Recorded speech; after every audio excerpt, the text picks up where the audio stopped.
اعوذ باللہ السمیع العلیم من الشیطان اللعین الرجیم بسم اللہ الرحمن الرحیم رب اشرح لی صدری ویسر لی امری واحلل عقدۃ من لسانی یفقہوا قولی بسم اللہ الرحمن الرحیم الحمد للہ رب العالمین والصلاة والسلام علی اشرف الانبیاء والمرسلین وخاتم النبیین واہل بیتہ الطیبین الطاہرین المعصومین المنتجبین المہدیین سیما بقیت اللہ فی الارضین ولعنت اللہ علی اعدائہم اجمعین اما بعد السلام فقد قال سبحانہ وتعالی فی محکم کتابہ المجید والفرقانہ الحمید وقولہ الحق بسم اللہ الرحمن الرحیم ویل المطففین الذین اذا اکتالوا علی الناس یستوفون۔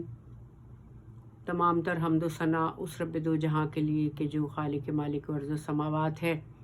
درود و سلام تحیت و اکرام ان انوار مقدسہ کے لیے کہ جن کے تصدق میں اللہ نے پوری کائنات کو بنایا۔ خداوند متعال عز و جل اپنے بہت ہی وارن کرنے والے سورہ المطففین میں ارشاد فرماتا ہے ویل للمطففین، وائے ہو مطففین پر، اذا اکتالوا علی الناس، کہ جو تولتے ہیں تو کم تولتے ہیں، علی الذین یستوفون، اور جب دوسروں کو دیتے ہیں تو کم دیتے ہیں اور اپنے لیے تولتے ہیں تو زیادہ تولتے ہیں۔ یہ خداوند متعال کا بہت ہی صاحب فکر و نظر سورہ ہے کہ جس میں اللہ تعالیٰ نے بہت زیادہ ایسے مسئلے کی طرف ہماری نظر کی ہے کہ جو ایک عالمی اور دائمی مسئلہ، انٹرنیشنل مسئلہ آج بھی ہے، ہمیشہ سے تھا اور ہمیشہ رہے گا۔ در حقیقت قرآن مجید وہ لیڈر ہے، وہ رہنما ہے کہ جو وقت کی ضرورتوں کے ساتھ ساتھ ہماری ضروریات کا بھی خیال رکھتا ہے اور ہماری شخصیت کی اور ہماری عاداتوں کی اور ہمارے مزاج کی درستگی کے لیے بھی کام کرتا رہتا ہے۔ خداوند متعال نے اس کائنات کو انسان کے لیے خلق کیا، کیونکہ انسان اشرف المخلوقات ہے اور کائنات کی تمام چیزوں کو جو خلق کیا وہ انسان کے استعمال کے لیے خلق کیا، جیسا کہ خداوند متعال سورہ ذاریات میں ارشاد فرماتا ہے وما خلقت الجن والانس الا لیعبدون، ہم نے جن اور انس کو نہیں خلق کیا صرف اس کے کہ وہ ہماری عبادت کریں، اور جو کچھ بھی دنیا میں بنایا وہ سب کچھ انسان کے خدمت کے لیے بنایا، انسان کے استعمال کے لیے بنایا۔ لیکن انسان اپنی قدر کو نہیں پہچانتا اور وہ ان کم قیمت اور بے وقت چیزوں کے لیے اپنی آپ کو، اپنی حیثیت کو گرا دیتا ہے، اور ہمیں ہماری حیثیت بتانے کے لیے، ہماری ویلیو بتانے کے لیے خداوند متعال نے آسمانی کتابوں کے ساتھ آسمانی رہبر بھی بھیجے، رہنما بھی بھیجے۔ جیسا کہ آپ کو معلوم ہے کہ پہلا شخص جو اس دنیا میں آیا وہ اللہ کا بھیجا ہوا نبی تھا، اور آخری جو انسان اس دنیا میں آ کر حکومت کرے گا وہ بھی اللہ کی حجت ہوگا، وہ بھی امام ہوگا۔ تو اسی لیے ہم اس بات پر مکمل عقیدہ رکھتے ہیں، اور اس کے بغیر ہمارے عقیدہ جو ہے وہ مکمل نہیں ہوتا کہ اللہ تعالیٰ نے اس دنیا کو کبھی بھی ہادی اور رہبر کے بغیر خالی نہیں چھوڑا۔ یہ اس کے جسٹس کے خلاف ہے، یہ اس کے عدل کے خلاف ہے کہ وہ کسی دور میں تو رہبر بھیج دے، کسی دور میں تو لیڈر بھیج دے کہ جو انسان کو گائیڈ کریں، انسان کی رہنمائی کریں، انسان کو انسانیت پہ قائم رکھیں، اور کوئی دور ایسا ہو کہ جو محروم ہو جائے، جس وقت کوئی بھی بتانے والا نہ ہو، قرآن کو سمجھانے والا نہ ہو، اور جو کائنات کو کی تمام اسرار و رموز کو ہم پر واضح کرنے والا نہ ہو۔ اسی لیے آپ یہ دیکھیے کہ ہمارے اصول دین میں چند چیزیں شامل ہیں کہ جن کے بغیر ایمان مکمل نہیں ہوتا۔ اسلام تو ہم لے آتے ہیں جب لا الہ الا اللہ محمد الرسول اللہ کہہ دیتے ہیں، لیکن ایمان اس وقت مکمل ہوتا ہے کہ جب ہم اصول دین کو بھی مانیں۔ جیسا سب سے پہلا جو اصول دین ہے وہ توحید ہے، اس کے بعد عدل ہے، اس کے بعد نبوت ہے، اس کے بعد امامت ہے، اس کے بعد قیامت ہے۔ یہ تمام وہ اصول ہیں کہ جن پر ہمارا ایمان ہونا لازم و ملزوم ہے، ضروری ہے۔ تو لہٰذا کیونکہ اللہ تعالیٰ اس کائنات کو بنانے والا ہے اور ہر شے کا خالق و مالک وہی ہے اور ہر شے کو اسی کی طرف پلٹ کر جانا ہے، یہ ہمارا عقیدہ توحید ہے، اور وہی ہماری زندگی اور ہماری موت کا مالک ہے۔ اس کی مرضی کے بغیر ایک پتا بھی نہیں ہلتا، خود قرآن مجید ارشاد فرماتا ہے، اور ہمیں اسی کی طرف لوٹ کر جانا ہے۔ لیکن دوسرا عقیدہ جو عقیدہ عدل ہے، وہ عقیدہ ہے جس کو عدل بھی کہہ سکتے ہیں، انصاف بھی کہہ سکتے ہیں، جسٹس بھی کہہ سکتے ہیں، اور ظلم کی ضد بھی کہہ سکتے ہیں۔ اس کے بغیر اسلام کا تصور مکمل نہیں ہوتا۔ اللہ تعالیٰ نے اس کائنات کو عدل کے نظام پر قائم کیا، ہر چیز اپنے طریقے پر عدل کے نظام کے ساتھ جو خدا نے مقرر کر دیا اس پر چل رہی ہے، چاہے اس میں آسمان میں بنائی ہوئی چیزیں ہوں، چاہے اس میں زمین میں بنائی ہوئی چیزیں ہوں۔ پروردگار عالم نے سب کو عدل کے نظام کے تحت خلق کیا ہے۔ سورج اللہ تعالیٰ نے جس کام کے لیے خلق کیا اور جس مقصد کے لیے اس کو بنایا، وہ اپنا مقصد پورا کر رہا ہے اور اس کے مطابق چل رہا ہے، اس کا وہ عدل کا نظام ہے۔ چاند اپنے حکم میں خدا کے مطابق جو ہے وہ چھپتا ہے اور ظاہر ہو جاتا ہے۔ اسی طرح زمین میں زمین کا نظام جو ہے وہ بھی پروردگار عالم کے تحت عدل کے حساب سے چل رہا ہے۔ جو کچھ پروردگار عالم نے اس زمین سے اگنے کا حکم دیا وہ اگ رہا ہے، اور کس کے تصرف میں جا رہا ہے؟ انسان کے تصرف میں۔ انسان اس کو استعمال کر رہا ہے، اور انسان کو اپنی عبادت کے لیے بنایا کہ دیکھو یہ جو کچھ بھی ہم نے خلق کیا، زمینوں میں، آسمانوں میں، ان کے درمیان میں جو کچھ بھی ہم نے بنایا، جو کچھ بھی پروردگار عالم کی کریشن ہے، تخلیق ہے، وہ سب تمہارے تابع فرمان ہے، لیکن تمہیں ہم نے اپنی اطاعت کے لیے بنایا۔ تو لہٰذا عدل تو یہی ہے کہ حکم خدا کے مطابق انسان عمل کرتا رہے، اور فلسفہ نبوت بھی یہی ہے کہ اللہ تعالیٰ نے 1,24,000 انبیاء کو بھی ہمیں اسلام کے راستے پر چلنے کے لیے، گامزن کرنے کے لیے بھیجا، تاکہ وہ ہمیں اسلام کے اصولوں کو سمجھا سکیں اور عمل کر کے بتا سکیں کہ دیکھو یہ طریقہ ہوتا ہے دنیا میں جینے کا۔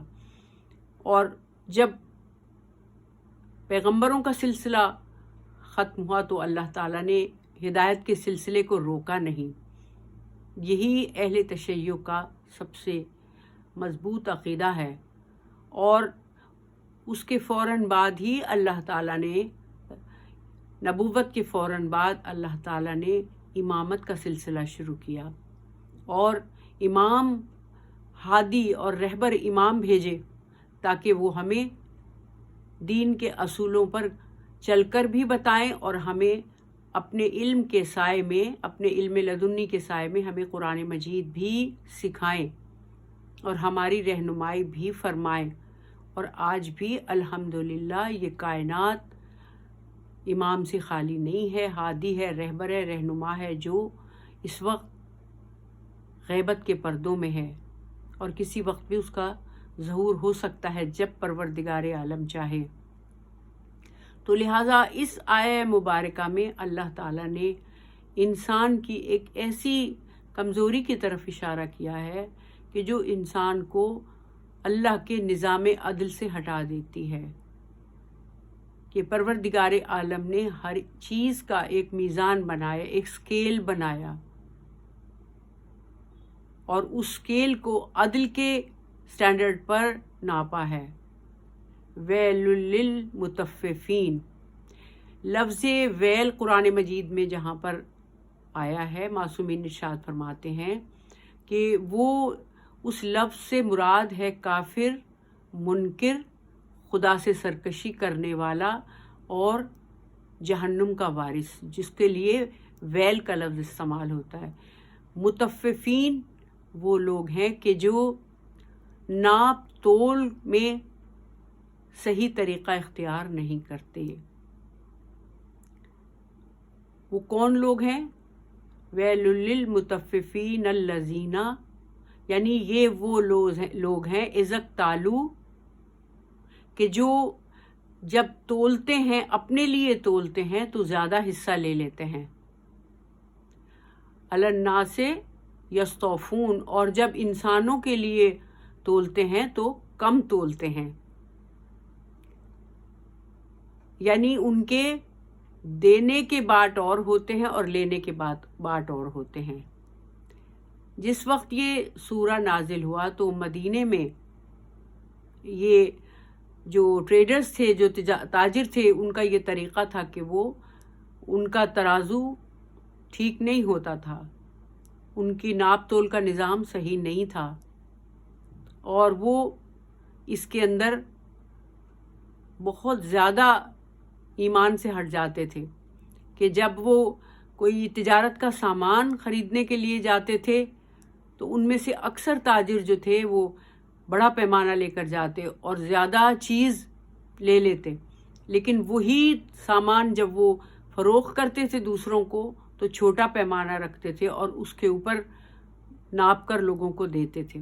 تو جب یہ آیت نازل ہوئی تو کیونکہ پروردگار عالم نے اپنے نبی کو ہر چیز سے خبردار کیا تو بتایا کہ دیکھو مدینے میں یہ ہو رہا ہے، آپ نے اس آیات کو پڑھ کے سنایا تو لوگوں نے اس پر عمل کرنے کی کوشش کی۔ تو لہٰذا اسی طرح جب مولا کائنات علی بن ابی طالب علیہ السلام اپنے وقت کے خلیفہ بنے تو آپ کا کام کیا تھا کہ آپ تازیانے کو اپنے بازو پر ڈال لیتے تھے اور تجارت کی منڈیوں میں تشریف لاتے تھے، اور آنے کے بعد اعلان کرتے تھے کہ دیکھو اے تاجرو، حلم اور بردباری اختیار کرو، جھوٹی قسمیں نہ کھاؤ، لوگوں کو دھوکہ نہ دو، اور اپنی ترازو کو اور ترازو کی کیل کو صحیح رکھو۔ اور پھر اس کے بعد قریب جاتے اور جا کر ان کی ترازوؤں کو چیک کرتے اور ان کو ارشاد فرماتے کہ جو کوئی بھی تم میں اپنی ترازو کو صحیح نہیں رکھتا، اپنے میزان کو صحیح نہیں رکھتا، اپنے اسکیل کو صحیح نہیں رکھتا، وہ 5 چیزوں میں گرفتار ہو جاتا ہے۔ اور وہ ترازو صرف وہی نہیں ہوتی کہ جو انسان کوئی چیز ناپنے کے لیے استعمال کرے، اس سے مراد مولا کائنات نے یہ لی کہ ہر زندگی کے ہر شعبے میں لین دین میں انسان کو ایکول ہونا چاہیے، اور اس میں اپنی قدر سے یا اپنے حصے سے زیادہ نہیں لینا چاہیے، اور دوسرے کے حصوں کو ہڑپ نہیں کرنا چاہیے۔ تو یہ بہت بڑی ایک وجہ بنی ہے مسلمانوں کی تنزلی کی۔ تو آپ دیکھیں کہ یہ اس میں انفرادی پہلو بھی نکلتا ہے، اجتماعی بھی، مطلب انڈیویجولی بھی انسان اس میں غلطی کر جاتا ہے، اور پھر معاشرے بھی ایسے ہی بن جاتے ہیں کہ ان کو عادت پڑ جاتی ہے۔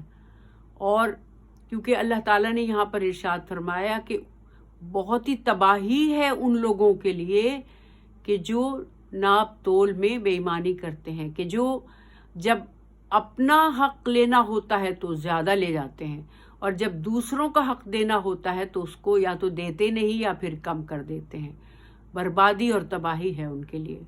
تو اس میں دیکھیں صرف چیزوں کی یا تجارت کی بات نہیں ہے، بلکہ زندگی تو خود ایک تجارت گاہ ہے. جیسا کہ مولا کائنات نے ارشاد فرمایا کہ الدنیا مزرعۃ الآخرہ، یہ دنیا آخرت کی کھیتی ہے. جو کچھ آپ یہاں بوئیں گے وہی وہاں پر کاٹیں گے. اور یہ دنیا تجارت گاہ ہے اور یہاں سے منافع کا سودا کر لو. تو اس میں بہت اس کا وسیع ٹاپک ہے، بہت ایکسپینڈ ہے اس حساب سے کہ تمام حقوق اور فرائض اس کے اندر آ جاتے ہیں کہ جب انسان حق لینے جائے تو اپنے حق سے زیادہ وصول کر لے، اور جب اپنا فرض ادا کرنے جائے جو کسی دوسرے کا حق ہے اس کو پوری طرح سے ادا نہ کرے.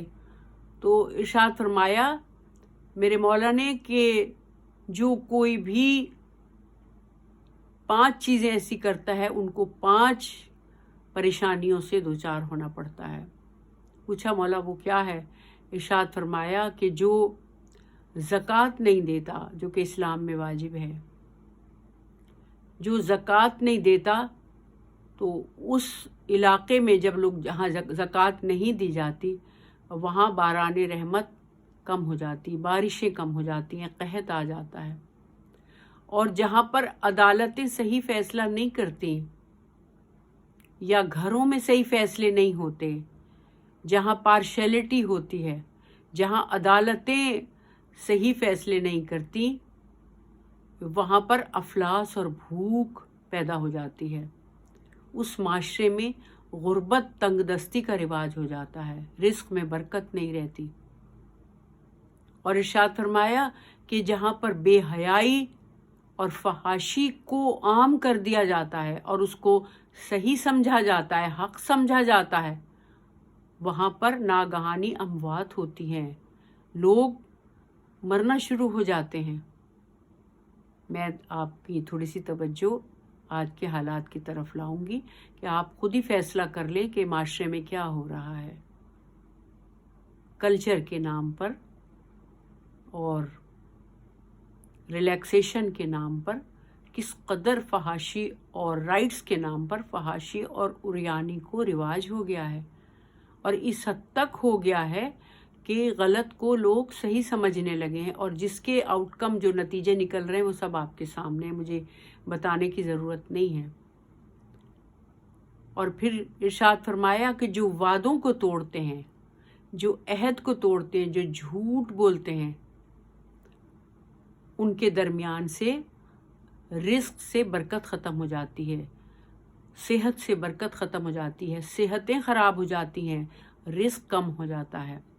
تو ارشاد فرمایا یہ اس لیے ہوتا ہے کہ جو انسان دوسروں کے حقوق کا خیال نہ رکھے اور اپنے حقوق کا ضرورت سے زیادہ خیال رکھے. اور پھر ارشاد فرمایا کہ ایک اور جو سب سے بڑی چیز جو کہ قرآن مجید میں ہے، من لم یحکم بما انزل اللہ اولئک هم الظالمون، کہ جو کوئی بھی اس دنیا میں اللہ کے بتائے ہوئے حدود کے خلاف حکم جاری کرتا ہے، کوئی لا بناتا ہے، کوئی قانون بناتا ہے، اور اس قانون پر کہ جس کو خدا نے منع فرمایا ہے جب وہ جاری کر دیتا ہے تو وہ ظالم ہوتا ہے، وہ فاسق ہوتا ہے، وہ جھوٹا ہوتا ہے. مختلف ناموں سے اللہ نے اس انسان کو پکارا کہ وہ حاکم کہ جو اللہ کے حکم کے خلاف کوئی حکم جاری کرے، کوئی لا بنا دے. تو دیکھیں حاکم سے مراد صرف یہ نہیں ہے کہ جو گورنمنٹ کے اوپر بیٹھا ہوا ہے، کوئی پرائم منسٹر ہے، پریزیڈنٹ ہے، ہیڈ آف دا اسٹیٹ ہے، نہیں، جو بھی جہاں کا حاکم ہو، نگران ہو. اگر کوئی گھر کا سربراہ ہے اور وہ غلط قسم کے رواج گھر میں ڈال دیتا ہے، حکم جاری کر دیتا ہے، کسی ادارے کا سربراہ ہے، وہ خدا کے بنائے ہوئے اصولوں کو رونتا ہوا کوئی غلط حکم جاری کر دیتا ہے، کسی سوسائٹی کا کوئی ہیڈ ہے، جہاں بھی لوگوں کے درمیان کوئی لیڈر اگر کوئی غلط خدا کے حکم کے خلاف کوئی حکم جاری کرے گا اور اللہ کے حکم سے اس کا حکم ٹکرائے گا، اس کو قرآن مجید نے کہا کہ وہ ظالم ہے، وہ فاسق ہے، وہ کافر ہے. دیکھیں تو اب کتنے معاشرے ہیں، کتنے گھرانے ہیں، کتنے لوگ ہیں کہ جو کھلم کھلا دلیری کے ساتھ حلال کو حرام اور حرام کو حلال کرتے ہیں، حالانکہ ہمارے سامنے جو ہے یہ مثال موجود ہے کہ فرزند رسول مولا حسین نے قیام جو کیا تھا وہ اسی لیے کیا تھا، کیونکہ قرآن مجید یہ کہتا ہے کنتم خیر امت اخرجت للناس تامرون بالمعروف تنہون عن المنکر، کہ تم تو امت خیر ہو اے مسلمانوں. قرآن کہتا ہے تمہارا فریضہ یہ ہے کہ لوگوں کو نیکیوں کی طرف بلاؤ اور برائیوں سے روکو. ہر ایک کا فریضہ ہے، میرا بھی فرض ہے، آپ کا بھی فرض ہے. تو اسی فرض کو سمجھتے ہوئے میرے مولا نے جب دیکھا تھا کہ یزید نے ہر طریقے سے خدا کی نافرمانی شروع کر دی تھی، حلال محمد کو حرام، حرام محمد کو حلال، اور تمام وہ ناجائز چیزیں کہ جن کو کی ممانعت ہو گئی تھی، جن کو منع کر دیا گیا تھا، دوبارہ اس نے معاشرے میں ان کو رواج دے دیا. شراب نوشی عام ہو گئی، موسیقی عام ہو گئی، غلط کاریاں عام ہو گئی. کون سا غلط کام تھا جو اس کے دور میں نہیں ہو رہا تھا؟ لیکن کسی کی مجال نہیں تھی کہ وہ اس کے خلاف آواز کھولتا. تو یہ وہ تمام ترازو تھے کہ جو اللہ تعالیٰ نے بنائے، اس کی خلاف ورزی کی اس نے. تو آپ یہ دیکھیے کہ آج بھی اگر ایسا ہو رہا ہے تو آپ سمجھ لیں کہ اللہ کے حکم کے خلاف ہو رہا ہے، اور تمام ان پریشانیوں سے انسانوں کو سامنا کرنا پڑ رہا ہے جن کا میں نے بھی آپ کے سامنے ذکر کیا.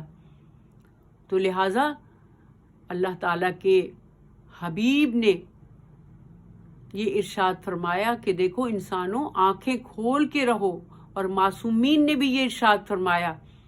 امام محمد باقر علیہ الصلاۃ والسلام ارشاد فرماتے ہیں کہ ہمارے فرامین ایک دوسرے کو سناؤ، ایک دوسرے کے درمیان مذاکرات کرو، گفتگو کرو، اچھی گفتگو کرو، معلومات میں اضافہ کرو، دین کی معلومات ایک دوسرے کو پہنچاؤ، ایک دوسرے کو غلط اور صحیح کی پہچان کرواؤ، ہماری احادیث سناؤ، بتاؤ. یہ تمہارا فریضہ بنتا ہے، کیونکہ جو کوئی بھی اگر کسی کو سیدھا راستہ نہیں بتاتا جو وہ جانتا ہے، تو اس کا مطلب یہ ہے کہ وہ اس کے حقوق میں کٹوتی کرتا ہے. اور اس میں سب سے جو بڑی بات ہے وہ یہ میں آپ کو بتا دوں کہ ہر انسان اس کا ذمہ دار ہے.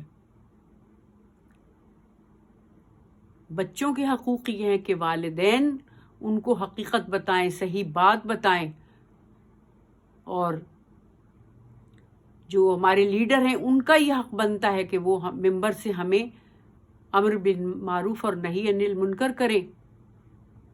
اور اسی لیے آپ یہ دیکھیں کہ ہمارے جو اصحاب ہیں معصومین کے، وہ بھی ایمان کی اس بلند درجے پہ ہیں کہ وہ اس آیہ مبارکہ کے بہت گہرے پہلو بھی نکالتے ہیں. عبداللہ ابن مسعود ارشاد فرماتے ہیں کہ متففین میں وہ لوگ بھی شامل ہیں کہ جو عبادت کرتے ہیں، نماز پڑھتے ہیں، اور نماز کا وہ حق ادا نہیں کرتے جو نماز کا حق ہے، اور پھر اللہ سے یہ چاہتے ہیں کہ وہ انہیں ہر طرح کی نعمتوں سے نواز دے. عبداللہ ابن مسعود کہتے ہیں کہ نماز کے ارکان کو اس کے حق کے مطابق ادا نہ کرنا گویا متففین میں شامل ہونا ہے، اور اسی طرح ان سے باز پرس ہوگی.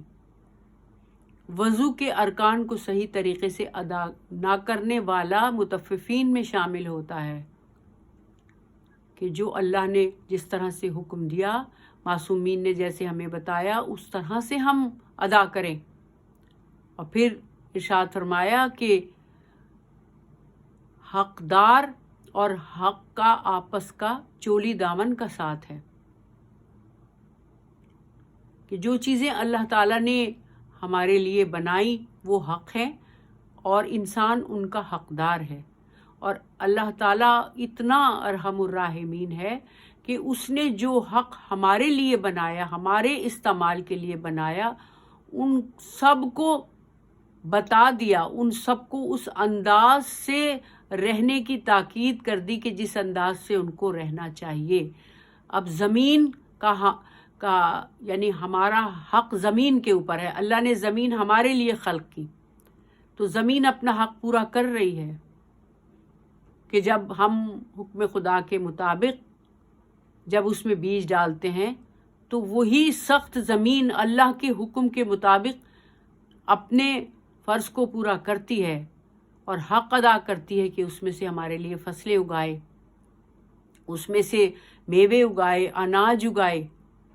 اور انسان کا فرض یہ بنتا ہے، انسان کا حق یہ بنتا ہے کہ وہ اس اللہ کی دی ہوئی نعمتوں کو، اجناس کو بانٹ کر کھائے۔ اور اسی طرح آسمانوں کے جو ہم پر حق ہیں، تو جب آسمان کو یہ اللہ تعالیٰ نے حکم دیا کہ وہ اب باران رحمت برسائے، تو ہمارا حق یہ بنتا ہے، ہمارا فرض یہ بنتا ہے کہ ہم اس باران رحمت کو صحیح مقام پر استعمال کریں اور اس کے لیے صحیح انتظام کریں۔ تو اسی لیے دیکھیں کہ جس کا حق ہوتا ہے اگلے کا فرض ہوتا ہے، اور نظام عدل بھی اسی کو کہتے ہیں کہ جب انسان کوئی چیز کسی کا حق سمجھ کر دینے لگے تو وہ اس کو صحیح حق دے۔ بلکہ مولا علی ارشاد فرماتے ہیں کہ مومن کا فریضہ تو یہ ہوتا ہے کہ حق سے تھوڑا زیادہ ہی دے دے، اور جب خود لینے لگے تو بے شک اس کو اپنے دریا دلی دکھاتے ہوئے اس کو کم کر دے۔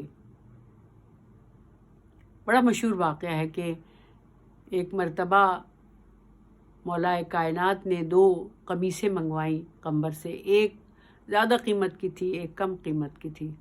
اس وقت میرے مولا وقت کے خلیفہ ہیں، جو زیادہ قیمت والی قمیص تھی وہ قمبر کو دے دی، اور جب جو کم قیمت والی تھی وہ خود رکھ لی۔ تو قمبر نے ہاتھ جوڑ کر عرض کی کہ مولا، یہ آپ خلیفہ وقت ہیں، آپ کو یہ زیادہ قیمت والے قمیص پہننی چاہیے، کیونکہ آپ اس وقت سربراہ ہیں، خلیفہ ہیں۔ تو دیکھیں آپ نے پلٹ کے یہ نہیں کہا کہ نہیں قمبر، ہم تو بہت فیاض ہیں، ہم اسی طرح سے ہی کرتے ہیں، ہم ایسے ہی لوگوں کو عطا کرتے۔ کہا نہیں قمبر، یہ زیادہ قیمت والی قمیص میں تمہیں اس لیے دے رہا ہوں کہ تم جوان ہو، تمہیں خوبصورت لگے گی، میرا کیا ہے، میں تو اپنی عمر بتا چکا ہوں، گزار چکا ہوں۔ تو آپ یہ دیکھیں کہ دیا بھی تو جتلا کر نہیں۔ تو ارشاد فرمایا میرے مولا نے کہ اپنے حق کو بے شک چھوڑ دے انسان مومن، لیکن دوسرے کے حق کو کبھی نہ مارے۔ ہمارے یہاں تو معاشرے میں کیا ہو رہا ہے، میں بہت ہاتھ جوڑ کر آپ سے عرض کر رہی ہوں کہ آپ زراعت کا ہی معاملہ لے لیں، ایگریکلچر کا ہی معاملہ لے لیں، جو میراث میں ہمیں جن لوگوں کو ملتی ہے زمینیں وغیرہ، وہ کیا کرتے ہیں، جتنا بھی ہو سکتا ہے اچھی زمین خود لے لیں گے، بری دوسروں کو دے دیں گے، یا یہاں تک کرتے ہیں کہ بیٹیوں کو ان کا حق نہیں دیتے، اور بعض مرتبہ حق نہ دینے کے مارے بیٹیوں کی شادیاں قرآن سے کر دیتے ہیں۔ تو اسی لیے اتنا شدید اس کے لیے حکم ہے کہ ارشاد فرمایا کہ حقوق کے بارے میں باز پرس ہوگی۔ جس طرح اس دنیا میں، جیسا میں نے آپ کو بتایا کہ 5 چیزوں کا انسان کو سامنا کرنا پڑے گا، اسی طرح وہاں بھی سامنا کرنا پڑے گا۔ تو میرے مولا ارشاد فرماتے ہیں کہ اپنے اصحاب سے میرے مولا نے ارشاد فرمایا کہ دیکھو اس دنیا میں رہائش تک کے حقوق ہیں انسان کے پاس۔ یہ میں آپ کو بتا رہی ہوں کیونکہ یہ بھی مسائل آج کل کے مسائل ہیں، رہائش تک کے حقوق ہیں۔ کہ ہر انسان کو حق حاصل ہے کہ وہ اپنی رہائش میں آزاد ہو اور اپنی رہائش میں کسی کی مداخلت اس کو فیس نہ کرنی پڑے. کہ حضور کے دور میں ایک شخص ہے،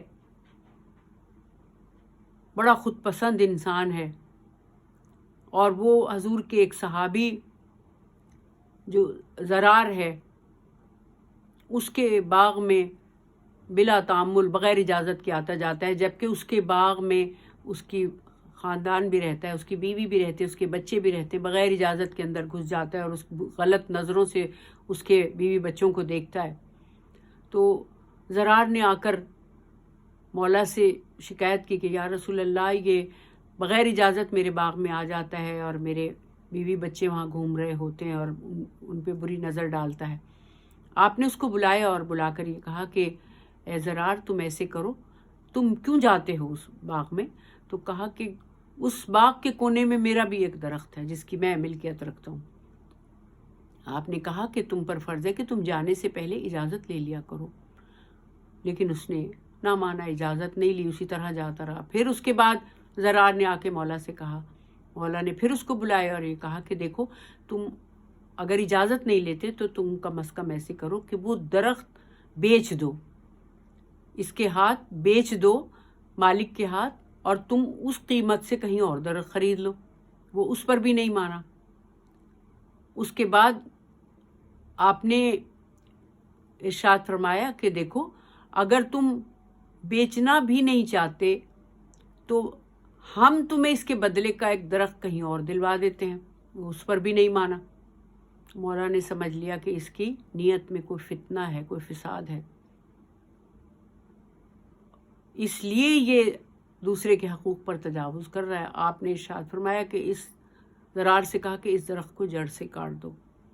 جہاں کسی کے حقوق مار کر فتنے اور فساد کو جگہ دی جائے، اس کو اس کے خلاف آواز بلند کرنی چاہیے تاکہ آئندہ معاشروں میں فساد نہ پیدا ہو، نسلیں نہ خراب ہوں.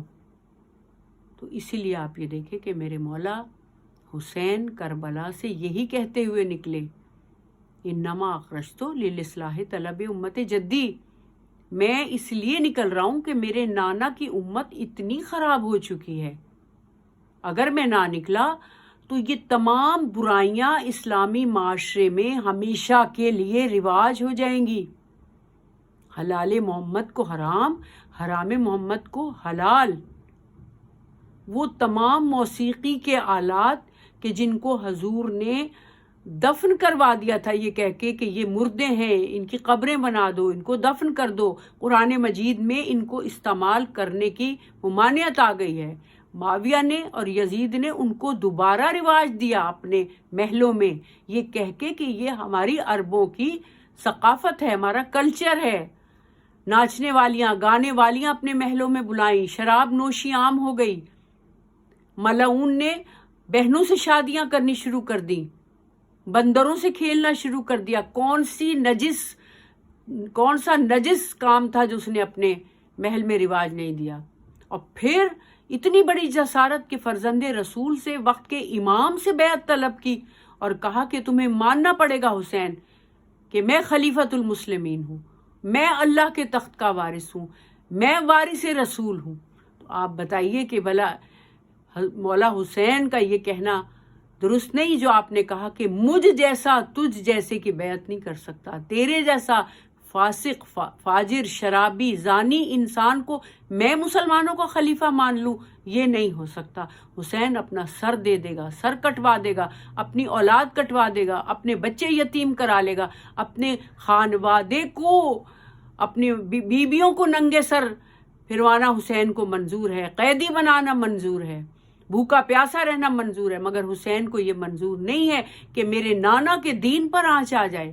میرے نانا جس نے 23 سال کی محنتوں کے بعد اسلام کو پوری دنیا میں پھیلایا، یزید جیسا فاسق و فاجر اسلام کی شکل کو بگاڑ دے، ایسا نہیں ہو سکتا. اور یہی کہتا ہوا میرا مولا چلا، انا سیرت جدی و ابی، میں اپنے نانا اور اپنے بابا کی سیرت پر چلنے والا ہوں. میرے نانا اور میرے بابا نے بڑی محنتوں سے اسلام کو پوری دنیا میں پھیلایا تھا. میں اپنے خون سے اس کی آبیاری کروں گا. اسلام کے پودے کی آبیاری میں اپنے سر دے کر کروں گا. میں اسلام کے پودے کو ہمیشہ کے لیے قائم رکھوں گا. آج تمام مسلمان احسان مند ہیں حسین کے کہ جنہوں نے اللہ کی راہ میں اپنے سر کو دیا، اپنی جوان بچوں کو دیا، اپنی اولاد کو دیا، اپنی بیبیوں کی چادروں کو دیا. وہ بیبیاں کہ جن کے ننگے سر کبھی کھلے سورج نے نہیں دیکھے تھے. وہ جناب زینب کہ جن کے چہرے کے خطوط، جن کے چہرے کے نقوش باپ نے صحیح طریقے سے نہیں دیکھے تھے. اس طرح اپنے کو چھپا کر رکھنے والی بیوی. آج یہ وہ دن ہے کہ میری بیوی شام کے بازاروں میں بے کجاوا اونٹوں پر تمام سیدانیوں کے ساتھ، بیبیوں کے ساتھ، ہاتھ پسے گردن بندھے ہوئے، سر پر چادر نہیں، بالوں سے اپنے چہروں کو چھپا رکھا ہے، اور اس طرح سے بے کجاوا اونٹوں پر بیٹھی ہوئی ہیں کہ شام کے بازار میں لوگ اپنی کوٹھوں پر تماشائی بن کر کھڑے ہوئے ہیں. کوئی پتھر مار رہا ہے، کوئی آگ پھینک رہا ہے، کوئی گرم پانی پھینک رہا ہے، اور اس طرح سے اہل بیت رسول کے ساتھ سلوک ہو رہا ہے. تو اگر کبھی کوئی پوچھتا بھی ہے کہ یہ کون ہے تو جب ان کو یہ بتا دیا جاتا ہے کہ یہ خارجی ہیں جنہوں نے بادشاہ کے خلاف خروج کیا. کسی کو نہیں بتایا جاتا کہ یہ محمد الرسول اللہ کی پوتیاں ہیں، محمد الرسول اللہ کی بیٹیاں ہیں، نواسیاں ہیں. تو کسی کو نہیں بتایا جاتا.